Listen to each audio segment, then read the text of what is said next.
चलिए स्टार्ट करते हैं और इस प्रॉब्लम स्टेटमेंट को देखते हैं। Write a program to divide variable a by variable b। काफी सिंपल लग रहा है, right? But what if variable b is 0? उस केस में प्रोग्राम परफॉर्म नहीं किया जा सकता है। तो अब हम क्या करें? एक सोल्यूशन ये है कि हम इनिशियली चेक करें कि क्या वेरिएबल b 0 है या नहीं। अगर ये 0 है तो हम यूज़र को ये बता सकते हैं, और अगर ये 0 नहीं है तो हम सिंपली ऑपरेशन परफॉर्म कर सकते हैं, राइट? बट क्या आपको पता है कि ऐसे प्रोग्राम को कैसे लिखते हैं जिसमें डिफरेंट पॉसिबिलिटीज के लिए डिफरेंट एक्शंस होते हैं? I am sure the answer is no. Well, ऐसे प्रोग्राम को लिखने के लिए जिसमें हमें पहले कुछ कंडीशंस को चेक करना हो और फिर ऑपरेशंस परफॉर्म करने हों, हम इफ एल्स स्टेटमेंट्स या इफ एल्स ब्लॉक का यूज करते हैं।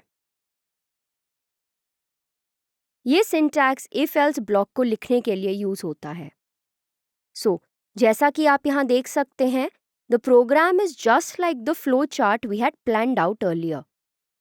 हमने यहाँ इफ कीवर्ड यूज किया है और इफ स्टेटमेंट की कंडीशन को भी मेंशन किया है। अब अगर ये कंडीशन ट्रू है तो कोई ऑपरेशन परफॉर्म होगा, एल्स कोई और ऑपरेशन परफॉर्म होगा।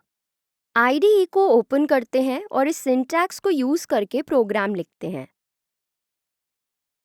हम पहले दो वेरिएबल्स a और b को डिफाइन करेंगे। उसके बाद हम इफ स्टेटमेंट लिखेंगे और चेक करेंगे if b is equal to 0। हम ये करने के लिए कंपैरिजन ऑपरेटर को यूज कर रहे हैं। इस ऑपरेटर की वैल्यू ट्रू होगी या फिर फॉल्स होगी। अब अगर वेरिएबल b 0 हुआ तो हम इस स्टेटमेंट को प्रिंट करके यूजर को बताएंगे कि ये डिवीजन परफॉर्म नहीं हो सकता है।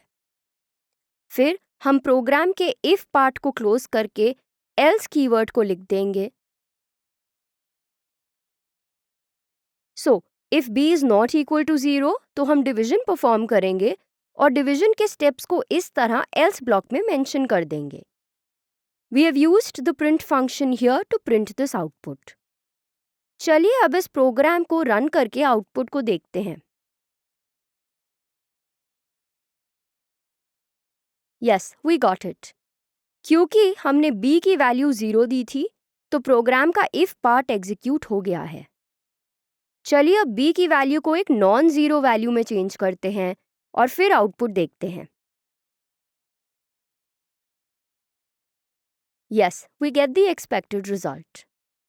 चलिए अब एक और एग्जाम्पल लेते हैं। The problem statement is this. Declare two integer variables and tell which of them is the greater number. तो चलिए दो वेरिएबल्स को डिक्लेयर करते हैं। फिर हम इफ स्टेटमेंट को लिखकर चेक करेंगे if a is greater then variable b। अगर ये कंडीशन ट्रू होगी तो हम एक स्टेटमेंट प्रिंट करेंगे that a is greater than b। नहीं तो ये स्टेटमेंट प्रिंट करेंगे that b is greater then a।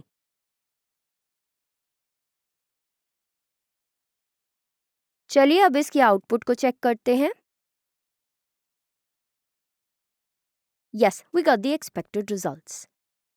आप वेरिएबल्स की वैल्यूज को चेंज करके देख सकते हैं कि क्या वो आपको करेक्ट आउटपुट दे रहा है या नहीं। हम इसे अब तक इफ एल्स ब्लॉक बुलाते आए हैं। अगर ये ब्लॉक बॉडी है तो इसके लिए एक एक्सप्रेशन बॉडी भी होगी, राइट?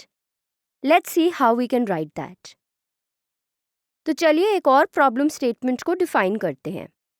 दो वेरिएबल्स को डिक्लेयर कीजिए और उन्हें इंटीजर वैल्यूज असाइन कीजिए।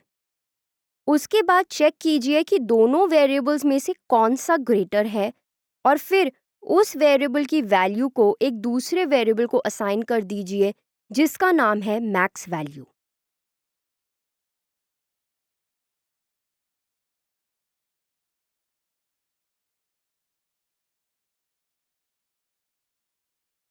This is how we will write the block body for this problem statement. तो हमने यहाँ तीन वेरिएबल्स को डिक्लेयर किया है। फिर हम इफ स्टेटमेंट को लिखकर चेक करेंगे if a is greater than b। If yes तो a की वैल्यू को मैक्स वैल्यू वेरिएबल पे ऐसे असाइन कर देंगे। नहीं तो वेरिएबल b की वैल्यू को मैक्स वैल्यू में स्टोर कर देंगे। हम जानते हैं कि एक्सप्रेशन बॉडी का यूज कोड को शॉर्टन करने के लिए किया जाता है। So let's understand how we can do that here.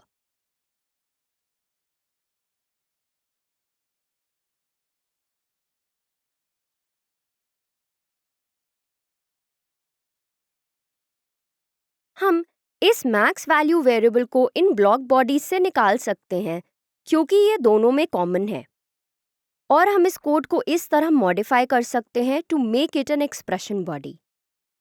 अब ये एक्सप्रेशन मैक्स वैल्यू वेरिएबल को कॉमन ले रहा है ताकि एक्सप्रेशन की लेफ्ट हैंड साइड दिखा सके।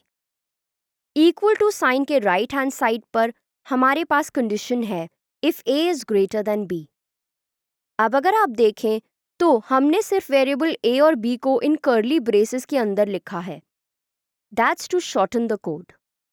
अगर इफ स्टेटमेंट ट्रू है then automatically max value will become equal to a since equal to operator यहाँ ऑलरेडी मेंशन्ड है, नहीं तो b की वैल्यू मैक्स वैल्यू में स्टोर हो जाएगी।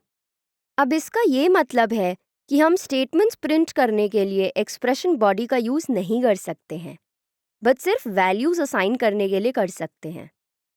इस वीडियो में इतना ही था। Click next to learn more about if else statements.